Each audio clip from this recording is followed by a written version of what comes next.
So, Zama, obviously it's your first time coming to the podcast. So, do introduce yourself to me and to the listeners, obviously, please. Okay, my name is Zama. Full name Zamafiso, but I prefer being called Zama. I think it's just easy. And Zamafiso Masibande, and I am from Johannesburg. Well, I'm currently in Johannesburg, and yeah, that's me, I guess. What do you do? Um, Currently, I'm working with a Standard Bank, but previously I've been a student like my whole life, I think. So I guess that's why, the whole interest in the things I'm interested in, like endo, and all these female reproductive systems, or rather rights and stuff like that. So yeah. That's great. Oh, that's amazing.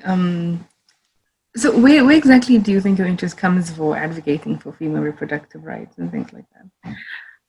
I think when I started, I think on my honors year, where I had to choose a topic because I had to do a thesis. That time you still had to do a thesis. Right now it's just a proposal and, goodbye.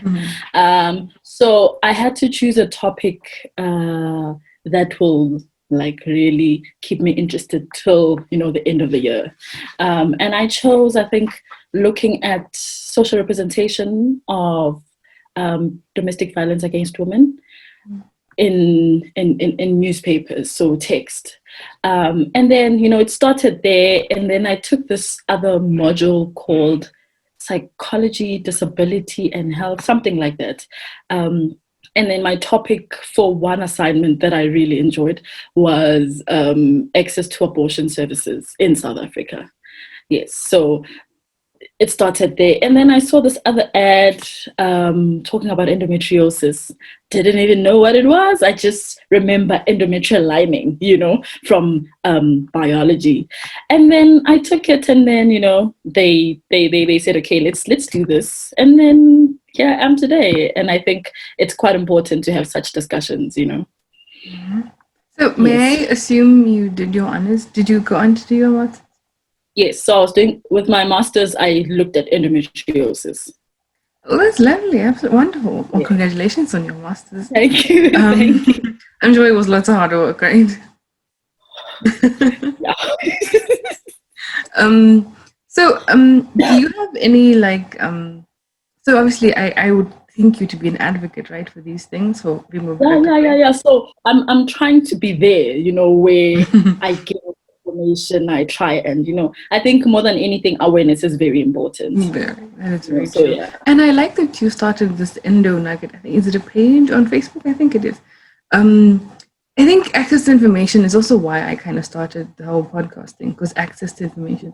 There's so much information out there. It's just that do people have the time or the capacity to even just go out there and read the volumes of information that we have access to? So I just wanted to put it in a place where you can go and click a button and watch it and listen to it while you're doing something. And I think it's really important, especially for female reproductive rights, as in like in the last few years, obviously they've been there underlined, and then only in the last few years we've shed more light on it. And also the people who make these rights oftentimes don't even have wombs to begin with. And that is what is so crazy. I don't know how this is possible, but it happens. I think it's really crazy. So how did you, so do you have any experience with any reproductive organs, like failure, or not even failure, just like issues reproductively for females? Not really, I've never had any issues regarding, me probably going for any assistance regarding my reproductive system or anything of that sort. I think getting exposed to that field and also speaking to people who have such issues made me realize that I don't even have to go through something for me to advocate for it. I don't have to, for instance, I don't have to be I'm going to be maybe a bit extreme to be HIV positive to teach people about HIV/AIDS. Do you get what I'm trying to say? So I think speaking to the woman about it, and also when it comes to abortion services, speaking to women about it and also reading more about it, especially in the South African context and also in the African context, just makes you realize, what, we need to speak about these things, because tomorrow it might be me, or tomorrow it might be my sister. So all I try to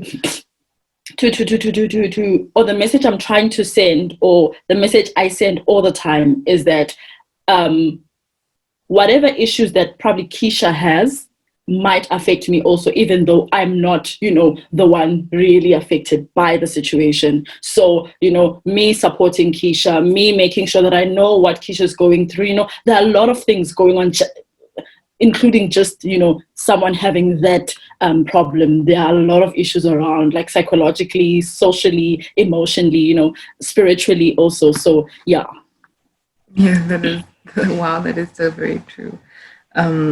I like that, because obviously when someone affects one person, it has like a domino effect. It affects other people in their lives, people around them, people who are similar to them, who have the same things. Obviously, a lot of people in the world have vaginas and vulvas and deal with these things. A lot of people have wombs. So these things affect them and the people around them. So what exactly, to the people who don't know, is endometriosis? Okay. So endometriosis is, so in the womb or in the uterus, you have a endometrial lining or uterine line wall. So when you go on your periods, it sheds, right? And then you see blood, and some see clots, But with endometriosis, the tissue that's similar to that lining is found outside of the uterine cavity, so outside of the womb, and it's deposited, or rather, it's found in the pelvic area. So that's what endometriosis is. So not just the pelvic area. In rare cases, it can be found in the lungs and the colon, in the brain, but that's just rare cases. And it also responds to the ovarian stimulation, just as you would when you're going on your periods. So when you're going on your periods, like the normal way, where the vagina is the exit point, even in your pelvic structures or wherever you find that similar like tissue, it's still doing the same. So that's why we usually term it as internal menstruation, because it doesn't have an exit point. And then it further then lesions, your adhesions, because there's scarring on those specific tissues because of the blood. Wow. So is someone who doesn't have it, is it painful? I've read that it is. Yes. So the one key symptom of endometriosis is pain. And I always say, I'm not speaking about the pain where you can take a Panado, you can take a Mibrilin, and you're okay. No, this is debilitating pain where you have to carry on with your life amidst the pain. Do you get what I'm trying to say? Where you have to try and figure out a management plan to deal with the pain, because the pain is one thing or one symptom that most women with endometriosis have. And I say most because not all of them have pain, but they can have other symptoms, and it varies. The degree of pain varies from one person to the other, because endometriosis is such an individualized illness. How I experience it might not be the way you experience it. Yeah, that is very true. I mean, yes, we have similar organs, but not everybody goes through the same thing. Exactly. And not everybody's reproductive systems work the same way. Some people have one ovary, some people have both, some people have a lot of other things, and tubes and problems and things like that. So I completely forgot my question. So with endometriosis, is there, I know that you said in one of your videos, thank you very much for those, I think those are really helpful. Are they, you said there isn't exactly a linkage between endometriosis and infertility, if I am correct? So what does endometriosis then do besides the pain and stuff? Does it in any affect infertility or fertility or conceiving or trying to conceive or falling pregnant or even carrying a baby to term? Does it affect that in any way?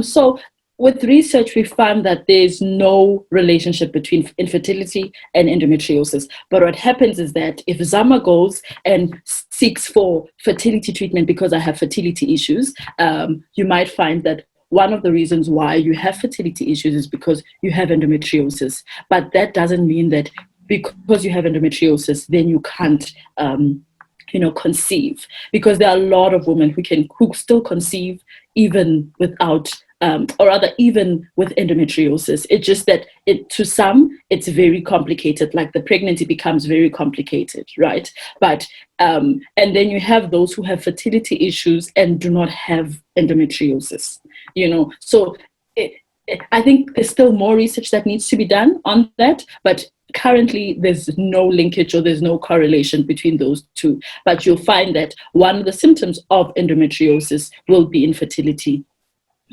As I said, not everyone experiences the same thing. So yeah, there's that, it's always just but how do you say I have endometriosis?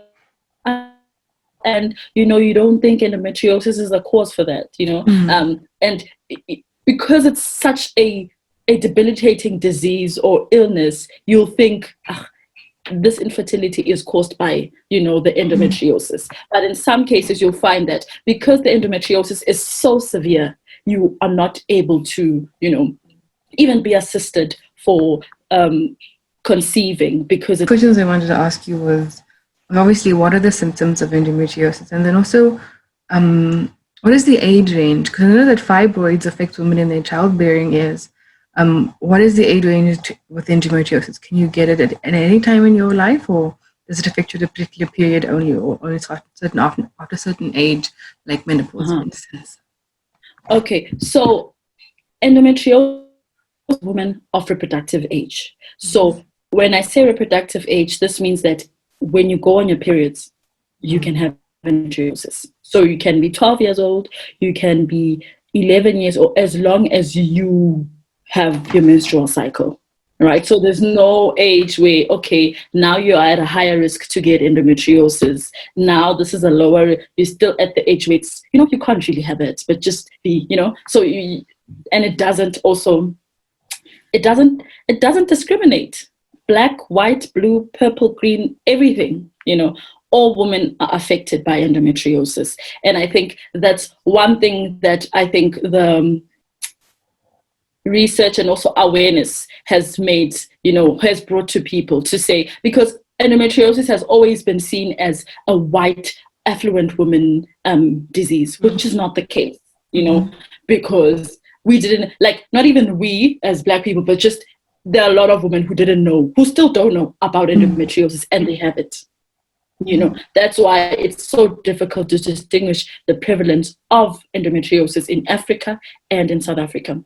And then with the symptoms of endometriosis, we have primary symptoms and we have secondary symptoms. So your primary symptoms are your painful menstruation, your painful sex. So painful sex during sex and also after sex. And you have your chronic pelvic pain, you have your infertility, and you have your painful defecation. So the passing of stools is painful.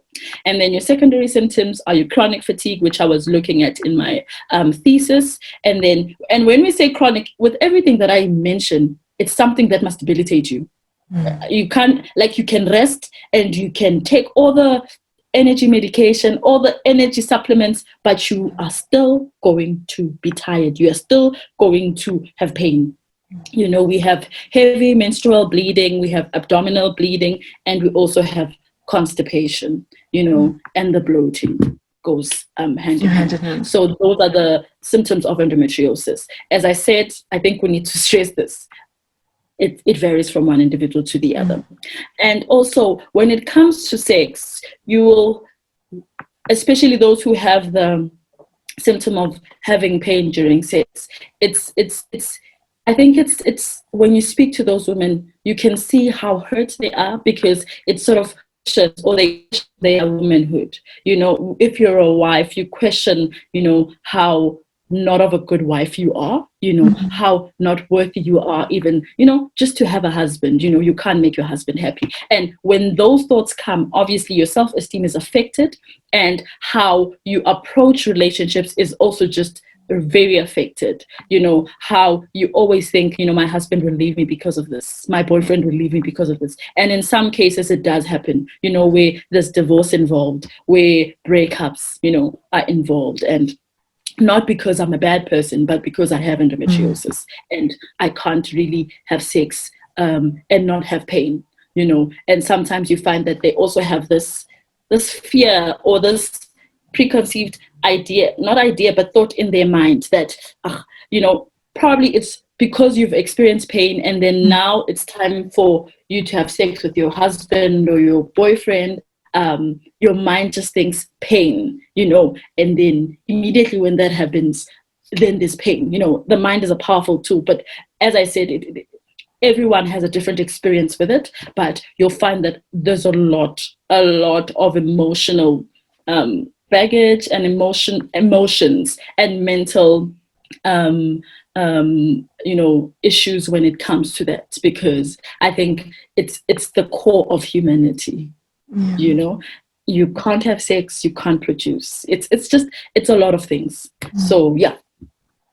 Actually, my other questions you basically half answered in the psychological and social effects of such a disease that has on a woman. And I'm pretty sure you're quite right. It would affect your mental health in such a great way, because it literally, to your core, it affects your womanhood, your menstruation, how you deal with those things, and your day-to-day life, quite literally. So I think, are there any others? I mean, I think would be shame, obviously, because you have this disease and obviously you don't speak about it. People don't openly speak about, hey, I have this disease which could affect my reproduction. I don't know what is happening with my English this morning. I'm so sorry. Which would affect my reproductive systems, my choices, my literal day-to-day life in terms of working and pain management, and then also like traveling or other things, other activities, like for instance horse riding or activities with family and friends. And having to time these things, and also around pain and with pain. And then obviously the isolation that comes when, if I am in a relationship and I have to explain this to my partner or to the next partner or to a future partner, and then again go through all of this, rehashing the fact that I deal with chronic pain every day and this is part of my life. So like, how do you think, or what is there, I know not really spoken about as much, but we're hoping to bring that across in terms of awareness and education. Are there any other factors, like psychologically, socially, which affect a female with endometriosis, and how this kind of affects her life in general? Yes. I think there are a lot of psychological issues or mental health issues that come with endometriosis. There's always that correlation of endometriosis, depression, and anxiety. Because firstly, you isolate yourself, because people get tired of hearing me say, I can't attend, I'm in pain, and some get like some cases it gets to a point, in some cases it gets to a point where Keisha doesn't even invite me anymore. And that also affects me, that you don't invite me anymore because I'm always tired, because I'm always in pain, and you'll find that a lot of women with endometriosis try to, if I work during the week, the weekend I want to rest because my body is taking a toll on me, especially those who also experience fatigue, because a lot of people, we see fatigue as, because we don't experience it and we don't know it to that degree, some will be labeled as lazy, this one is lazy, this one is always sleeping, this and that. And it's such a hot topic or taboo when it comes to the, like, African culture. And when I say African culture, I mean, all black people, colored people, and even Indian people, where you need to work, you need to do your chores, you need to do that. If you're married, it's even worse, because you can't be a makoti or a bride that's not helping, because we have such big families. And when we have gatherings, obviously, how when you're married, you need to just, be visible. So there's also that, so you also see how relationships are affected, friendships are affected because of it. Because remember, when you are in a friendship, when you are in a relationship, there's some work that needs to be done. We need to meet up, we need to talk, but if I'm tired and I'm always in pain, the only thing that's going to be my focus is this, and as I said, it's not the experience of all women with endometriosis. Some are able to bear with pain and have come up with management options or management or treatment options, right? Really, assist with their symptoms so that they don't be overwhelmed or get overwhelmed by their symptoms. So there's that where you're not there, and if you're not there, people move, and that's just how life is. So there's that a problem, or rather issue, with that impacts on the mental health.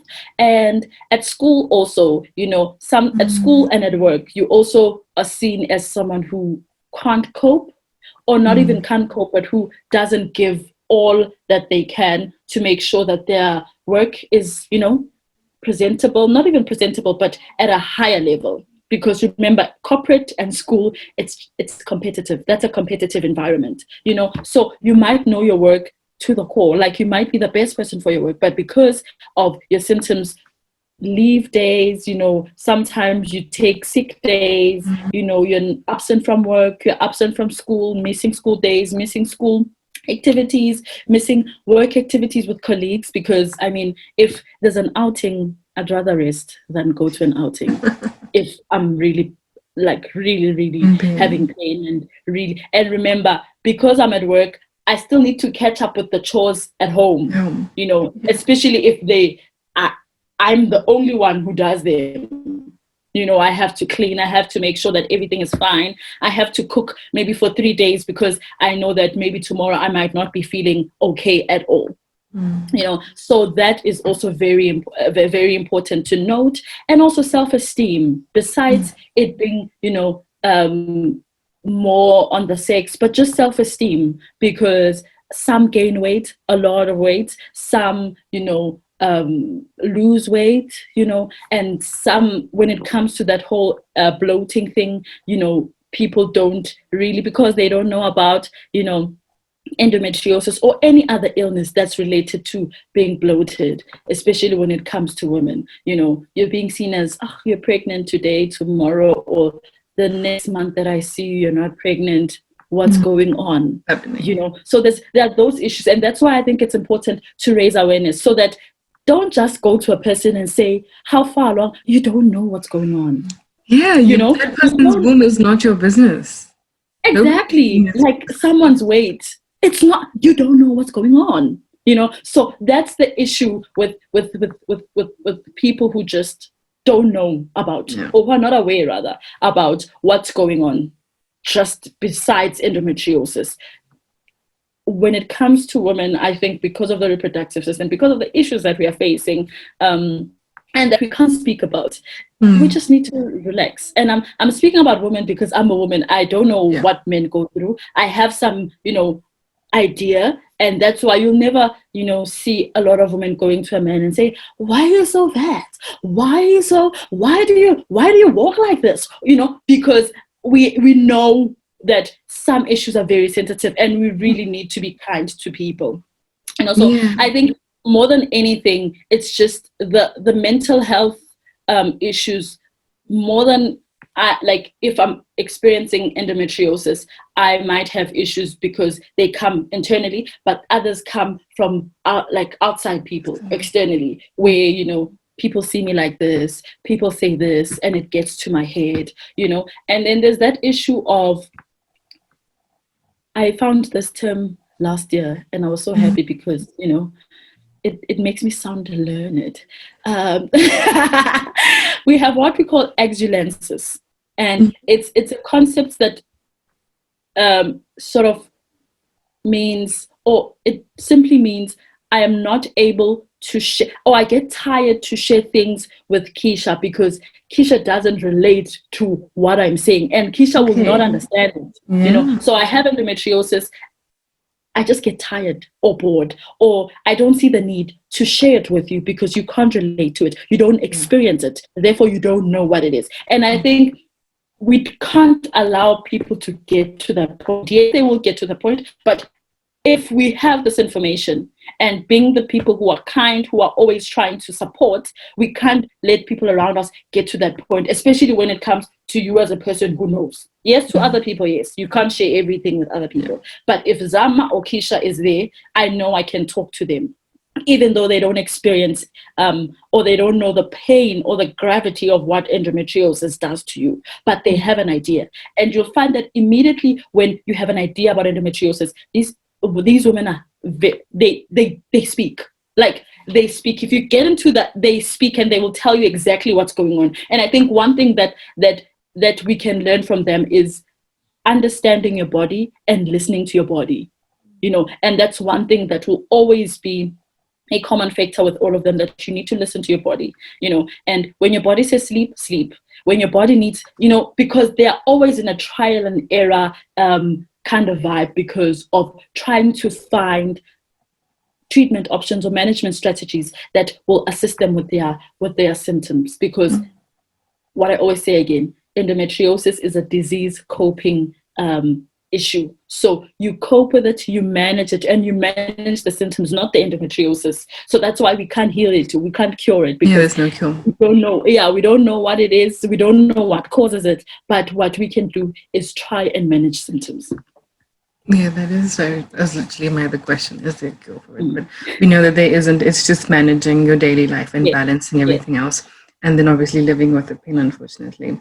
I wanted to say that I think sensitivity training or sensitivity support, I think, is something we should implement, like in school or something, because we truly don't know what the next person deals with, regardless of who and what they are.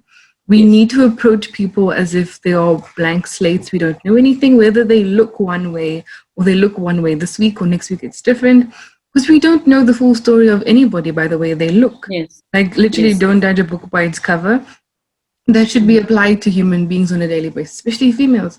And I think it's also another thing with female to female interaction, where another female would ask you, why aren't you pregnant? What's happening? You look like this. And I feel like you need to realize that my body, my womb has nothing to do with you. The way you eat and sleep does not affect my womb, my body in any way, in capacity. People need to realize that issues with fertility, reproduction organs and systems are very personal, very personal. And we take these things to heart, and it's not a nice feeling when someone comes to you, are you pregnant? How far along have you? And all it is, you're bloated because you're on your period, or you're having endometriosis, or because of, like, for instance, I read that PCOS and endometriosis are related to each other, conditions that are related to each other. And September was PCOS Awareness Month, and someone who has PCOS, it's wow, like people say, and also because of like excess hair or something, or like we are very different. People need to realize that sensitivity we should take with us in everything that we do. Or like, there's no woman that would go to a man, like you said earlier on, and say, why do you look like this, or what is happening? Nobody would do that. If there are few women who do that. Yeah, we shouldn't do it to other women. It's not fair at all. It's not nice. And you mentioned that there was no cure for this, and yes, that is just this. Yeah, there's no cure. As I said, you just need to go through a trial and error phase, especially after your diagnosis. Trial and error phase to find what can work for you. And also, after finding what can work for you, 2 years down the line, a year down the line, that thing might not work, and you need to find something else. So it's a matter of trying to just find something that will work for you, and that's sustainable and that's inexpensive, because also expense is such a, especially in South Africa, not everyone is earning more than average, where every month I get after tax 40,000 rand or 50,000 rand, and it's not covered by medical aid. So it's very it's very, if there is this it's new, or it's via something, because I have this, then but it's I think that's why the prevalence is still very low, or we can't really have a clear picture of how endometriosis looks like in South Africa, because of our history also, and because of culture as well, because sex is a taboo. Menstruation even know. It's bad. You know, I don't and I know always, why. Sorry, continue. yeah, yeah, I always say to people, like, I don't understand how men and women want to, because also women have that mentality where, you know, we can't speak about sex, we can't speak about menstruation or the menstrual cycle, but you guys have sex. That's enough reason to speak about what goes on in that vagina. Area. Yes. Do you get what I'm trying to say? You can't. That's why I think we have a lot of that relate to STIs, STDs, and all these other illness, because we are afraid to speak about the thing that we do, and that makes us. I don't know. I think it just makes us hypocrites in a way, because as you always say, we need to sort of embody who we are, to embody that at the end of the day, Zama and Tisha are here because the parents had sex. I think somebody had sex. And there's nothing wrong with what I'm saying right now, because it is what it is. You And know, it's happening. maybe when I was 2 years, exactly. Maybe when I was 2 years old, I didn't even know what that meant, you know. Need to be able to be comfortable to speak about anything that has to do with sexuality, or, you know, the sexual part of things, because firstly, people do have sex, and that's the reality of things, you know. And second of all, once you start being active, you need to take care of yourself, as a woman and also as a man, you know, because there are a lot of things that are going on for us, so we need to protect ourselves. So if we make these things a taboo, it's difficult for other people who have issues, whether it's some menstrual issues, whether it's some endometriosis, whether it's illnesses, STIs, STDs. It makes it difficult for people to speak about it, because we've put this thing as a taboo. You can't speak to my father about menstruation. I can't send my father to say, hey, go buy pads for me. And he's probably not comfortable in the shop to take those pads and literally check, okay, this is what she says she wants. You know, I'll send a picture, and then this person will come with stay freeze. I said I want Lilet. No? So it's that. Oh my word, I must say, I've been blessed really greatly to have like multiple father figures who actually buy my period stuff, my sanitary towels, so thank you, Jesus, for that. But yeah, I think that is very true, that we need to speak. I mean, there are almost 8 billion people on our planet. So we need, obviously, people are procreating, the sex is happening. We need to speak about these things. And everything that goes with sex, we need to. That's why I think the name "Take It Off" is to take off this taboo, to take off this stigma, this shame, this negative connotation. Sex isn't that bad of a thing, unless it's obviously in a very crappy way. But we need to speak about these things and people to be aware. And obviously, from then, because how are you supposed to know about STIs and STDs and the effects it have on a woman long term than it has on a man? Because I mean, in Africa, our numbers for women who don't know they have STIs and STDs, and then that results in pelvic something disease, and it affects their fertility. People don't know this. The men doesn't know that. Men don't know. Go and have yourself checked, please. No matter how clean you think you are, go and have yourself checked. Tell your woman. Be honest with your partner and say, "Hey, I've had sex before, and I went for this, and this happened, and all of these things," because those result in things that can drastically change a woman's life. So you need to be open about sex and things like that. And I really I don't see why we can't speak about sex in an open way anymore. It's 2020. I also don't know. Like, for me, like, we think it's a bad thing, but you're doing it. So this says something a lot about you as a person. You keep doing bad things, you're a bad person. Do you get what I'm trying to say? So I really don't understand it. And maybe a lot of people are going to bash us, you know, because of this conversation, or probably a lot of conversations that you always have with people, or just the videos that you have. Because I think there's just something about people not knowing, you know, I don't want to know this thing because I might have it. You know, I don't want to go for an HIV test because I might have, you know, AIDS. And I don't want to and responsibility to take care of yourself, to go and do those things. If you're having sex, so what? You should be doing this. If you have a penis, if you have a vagina, you should be checking these things on a regular basis. It is part of your life, part of our lives, part of our lives as human beings. Sex is such a big part of our lives. We need to educate ourselves. We need to make others aware that these are the things we need to do to look after ourselves, our partners, our families, because these things are and affects so many people. We cannot sit and say, oh no, I'm clean. That's nonsense. Yes. Have yourself checked, Yes. my friend. Yes. And it also, like, sex, I think, also has a very, it affects your mental health. You know, how the approach to it and just everything about it. Because even though you don't go for that HIV test and you feel a bit, or not even an HIV test, but like these other STIs, you feel it's gonorrhea, that tingling, that burning, but you don't want to go. You know what I'm trying to say? So, and also it's that thing of saying women need to go for a pap smear. Ooh, you know, please, just go and check what's going on so that you can prevent whatever that you might have. And this doesn't mean, and I think there's just that negative connotation or negative ideology or negative stigma on, or rather stigma, because stigma is negative, there's no positive stigma. Stigma is negative, where you're wrong to have sex.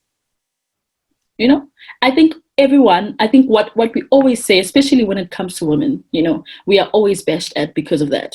And it's nothing new. And I don't even want people to say, yeah, but I'm sorry to say, but I don't care what you think. And it is what it is, because I am a woman and I know, and we speak with other women, and you can see sometimes, even in social media, where it's just bashing how your body looks. You are this, you are that. You slept with 500 million people. Doesn't matter.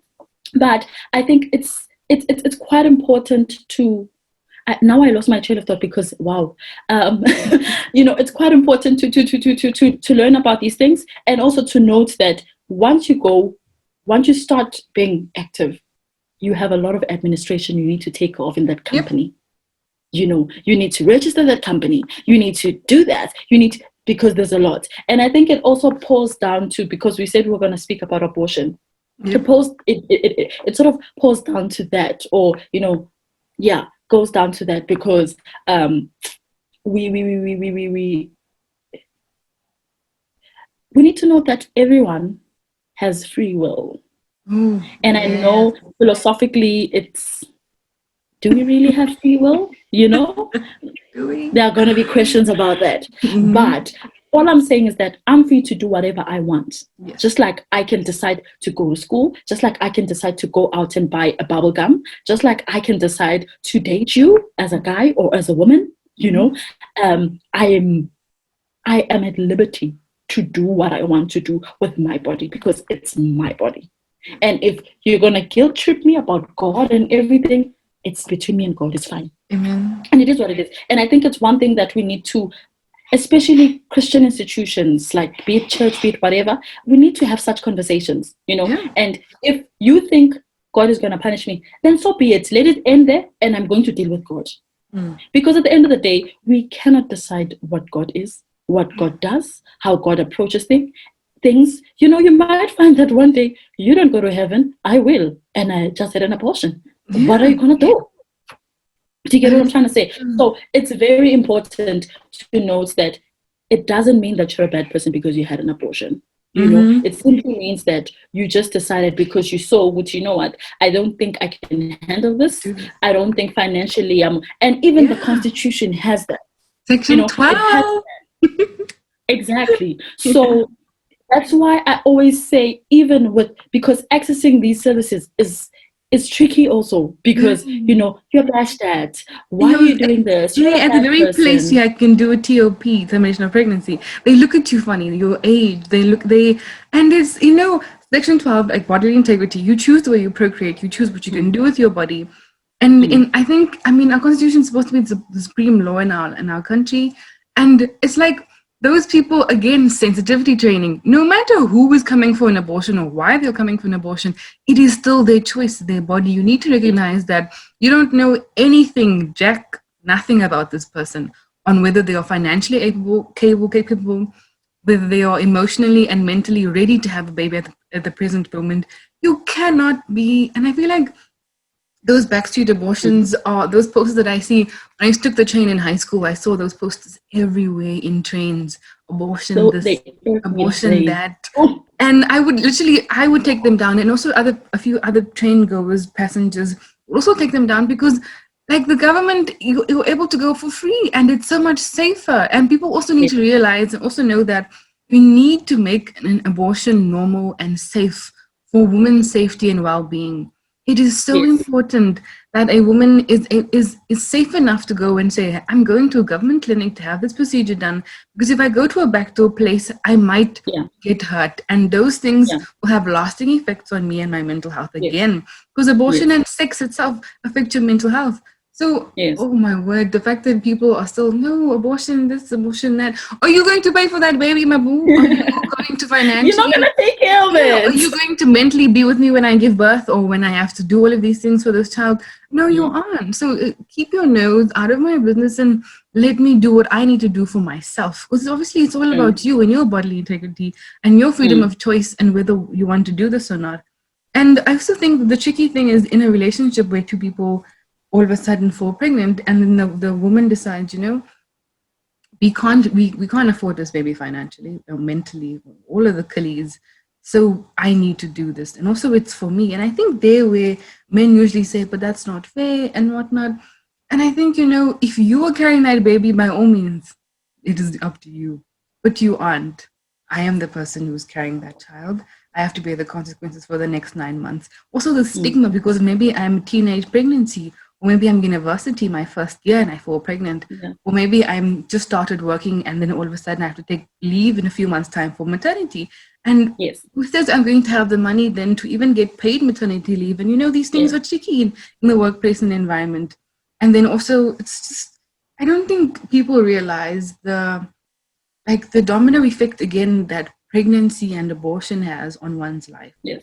It Yes. is forever there and it will forever and Forever ever be there. happen. Ugh. Yeah. Yeah. And I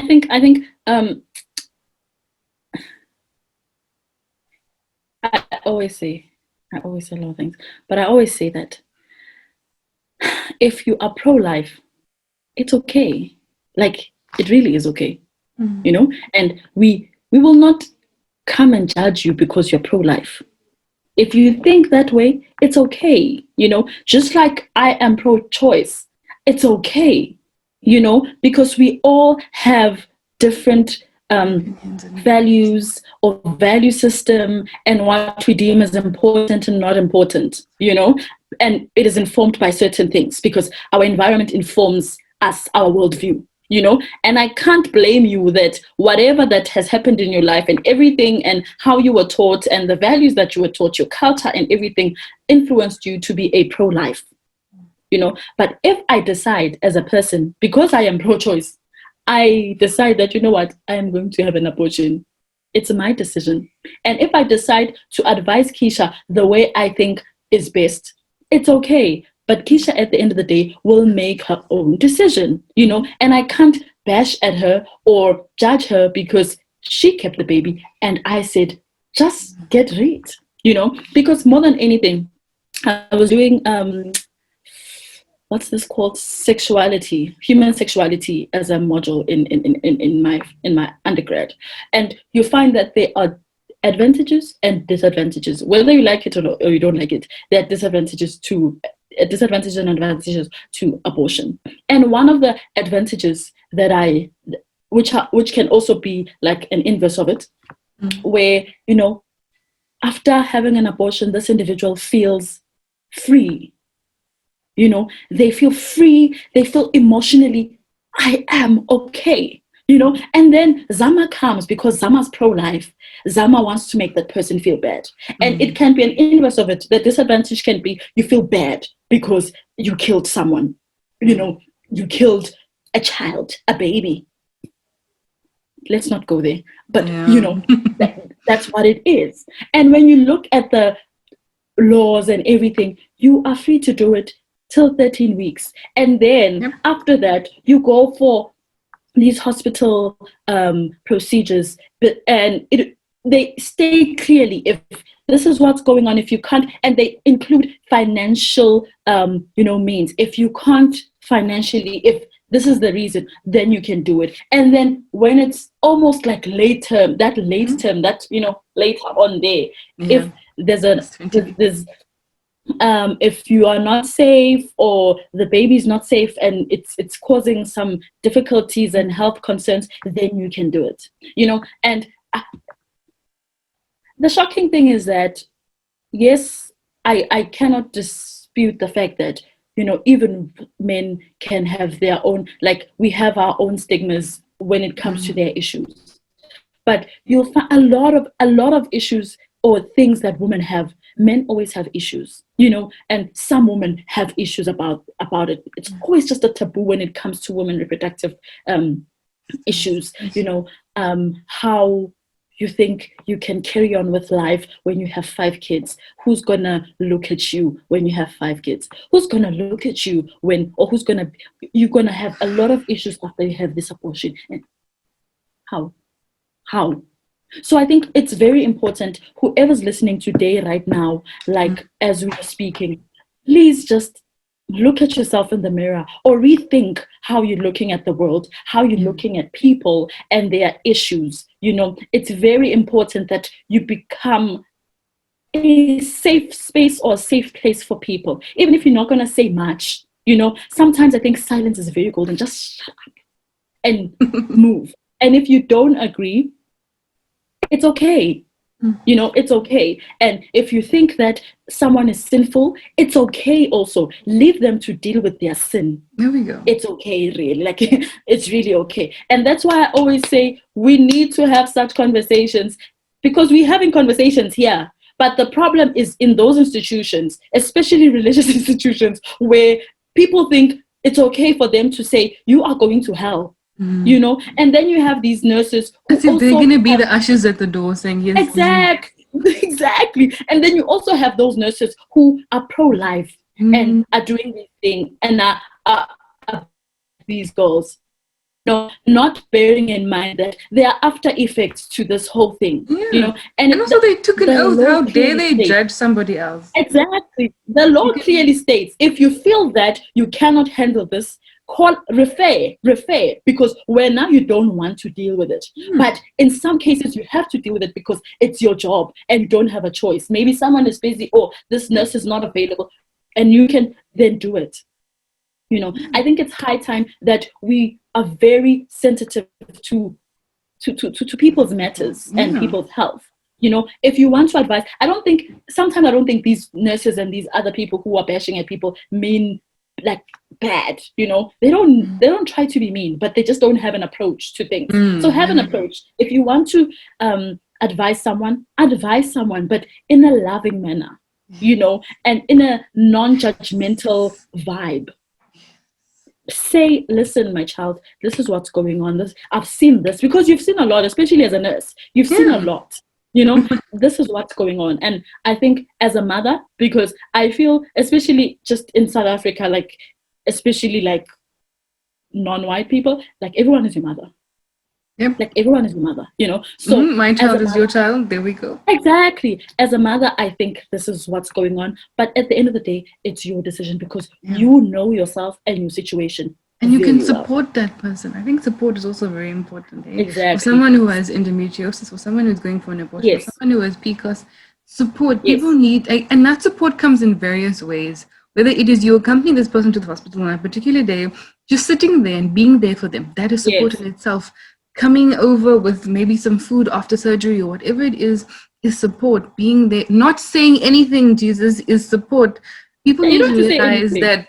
People need to realize that support in these things, these situations, as females, as males also, is very important. And I mean, there are so many support groups for people who have this and that. And there needs to be support for people who have abortions. People need to speak about this. Like, this is a thing that affects you mentally, whether you realize it right now or in 20 years' time. You are going to remember it. Yeah, it's just something that people need to see and also realize that supporting these things. And also sometimes we kind of, I think so, we oversee or we overlook the fact that men also play a role in this. Especially in support.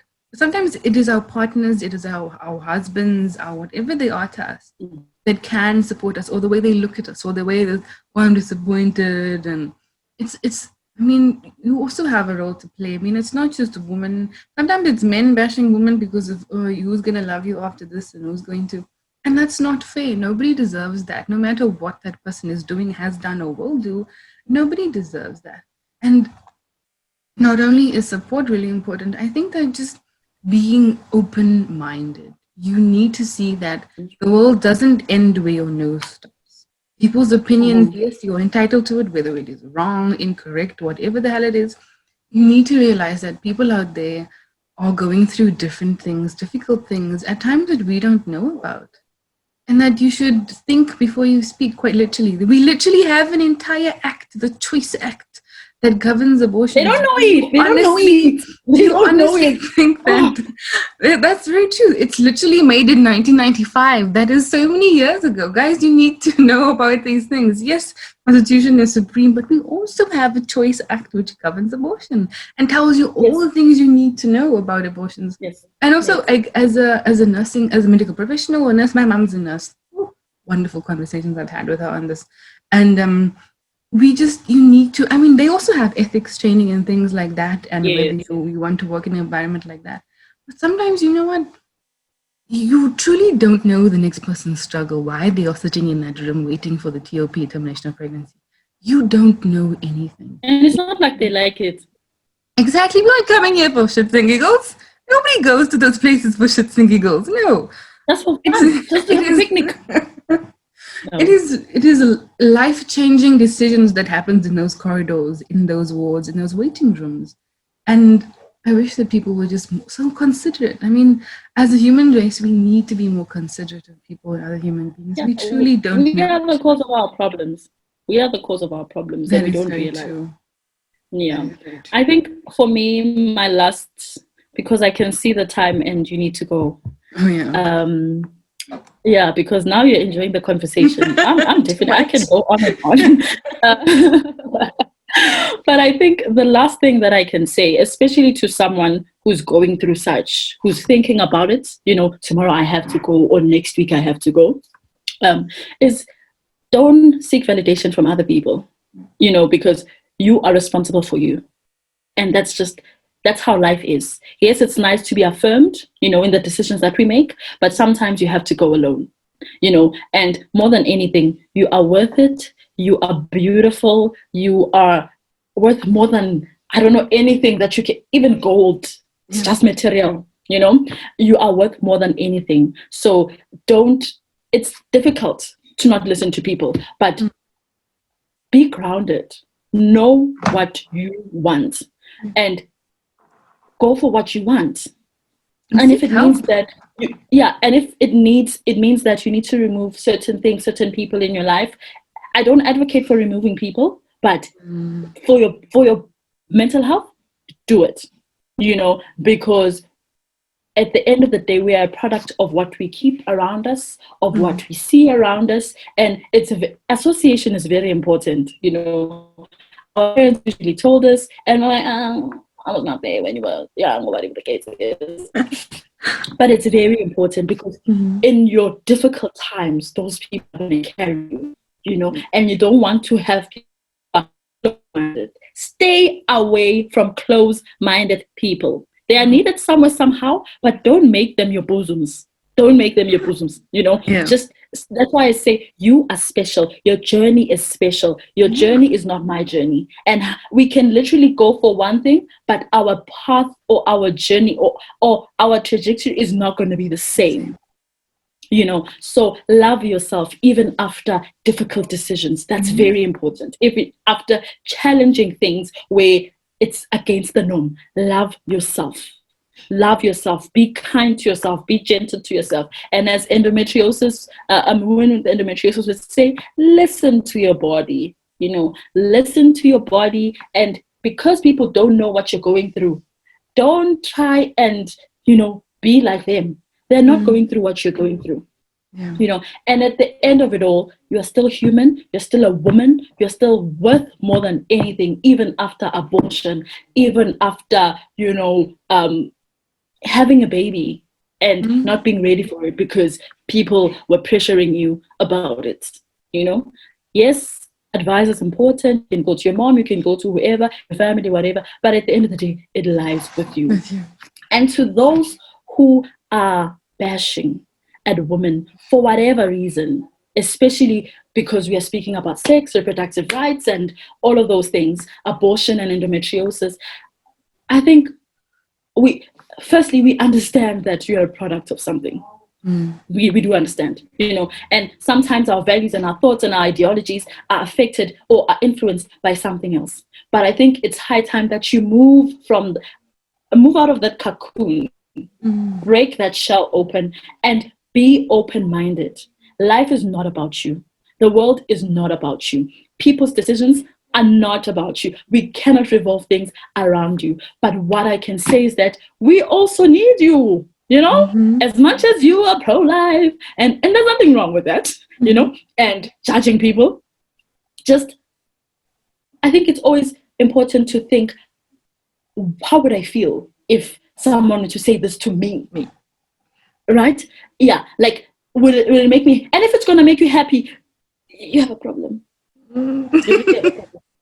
You really have a problem, and you must fix it, So please, because you have knowledge, try and apply that knowledge, and try and, change your worldview. Try and push yourself, because sometimes we chill in these ideologies because we are comfortable, Try and be uncomfortable as a human being so that you learn more, because sometimes we arrive at a place where I think I know everything, and that's a danger, because you can't know everything. That's impossible. And I think as human beings, we like knowing things, really. We don't like to appear as not knowing. We don't want to appear as not knowing, but it's okay to not know. And it's okay to understand that there are people who know things that you don't know, and they're going to teach you, just like we're going to be taught by you because we don't know some things. Let's be kind to people, because at the end of the day, you don't want to be the reason why someone is having depressive mood or depressive symptoms, or even falls into depression because of what you said and what you constantly say. Even parents, please be kind to your children. Please, and I can't say parents this way, but be open, be there. As you said, approach people as a blank slate or a blank sheet. Even though I'm your child, you might not even know what my favorite color is because you don't make time. And that's very important. So at the end of it all, I think these pages or these conversations are to bring awareness so that you don't remain the same after you've listened to these chats or the information. And more than anything, it's so good to share the information that you have. Like, if we're speaking about reproductive rights, if Keisha's speaking about sexuality and how to embody that, let's move with it, so that more than anything, self-development, you are a better person. And sometimes you go through weird things and you experience life in a weird way because you don't want to change.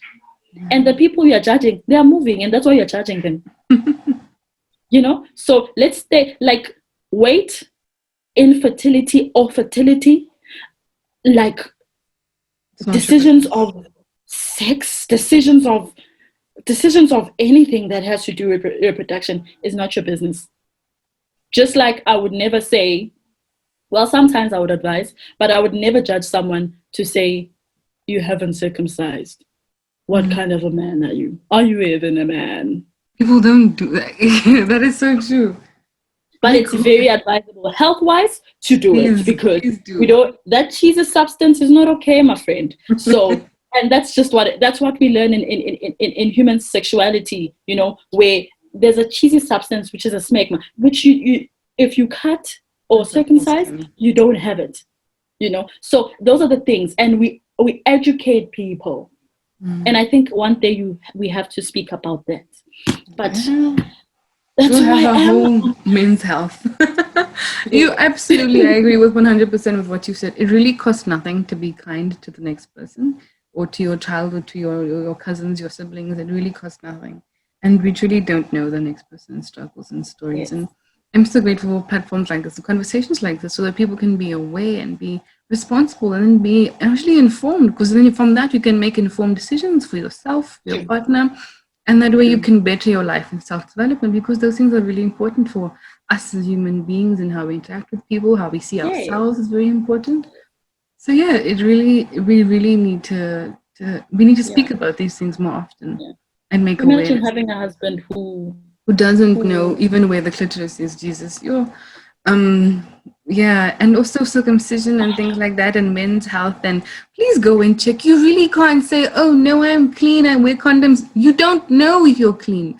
Please go and check. Like it really, the clinics are free, my friend. Free.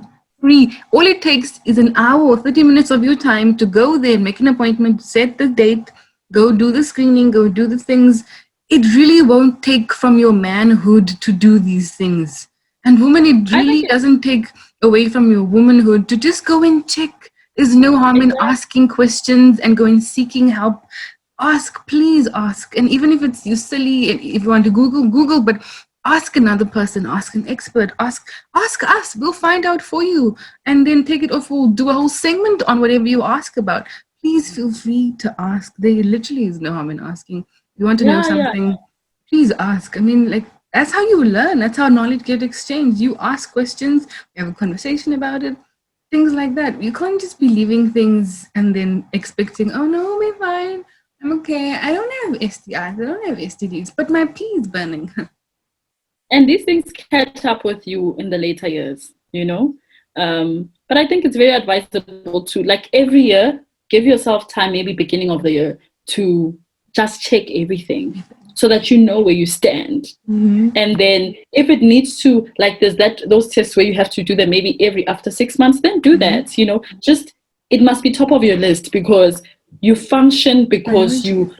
you're healthy and all of that. And that's why I think most of our, we're not as progressive as we think we are, because we don't, yeah, health is important. That's Mm-hmm. all I'm going to say. And knowing these things and being able to, I think sometimes we don't know how to support people because we don't ask them, how can I support you if you have Yeah. endometriosis? How can I support you if you have this? How can I support? Just because we know HIV and it's been around for a long time, we think we know, you know. How do I support you because you have this? Because also remember, especially when it comes to things that you can pass from one person to the other, we are very, I don't know how to support you.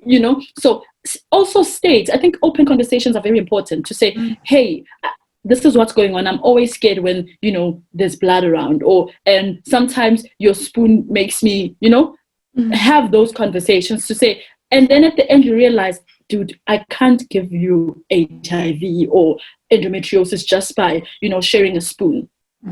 Having those open conversations, to say, this is how I feel, and I'm scared because of this, and that person will probably understand, because obviously that's how the society is very powerful. That's how society is channeling us. So I'm saying, hey, Keisha, this is what's going on, this is what's going on, this is what I'm thinking. Validate me, or let's have a conversation, so that I know that, and when I do some of the other things, Keisha already knows that sometimes it gets to me, and sometimes I'm okay. Yeah. Yes, I'm Thank done. you, Otherwise, Zama, so much for your time. No, this has been so great. I want to cancel my appointment because this is amazing. But thank you so much. I have thoroughly enjoyed this conversation, and I please hope that you'll come back one day and speak about this again. And yes. thank you so much. Where can we find you on social media? I know your Instagram page for the endo stuff. Yes, so there's Endo Nuggets, or Endometriosis Nuggets Essay, on IG, and then I also have a Facebook page. So not a Facebook page as in, let me say, my personal Facebook account, which I usually share, or I started sharing it, because I felt it's very necessary. So it's sometimes Tuesdays or Wednesdays, depending on, sometimes availability is How very, life is. exactly. So usually Wednesdays or Tuesdays, 19:30, just for like 30 minutes or 45 minutes, just talking about endometriosis, and the questions that people have about endometriosis.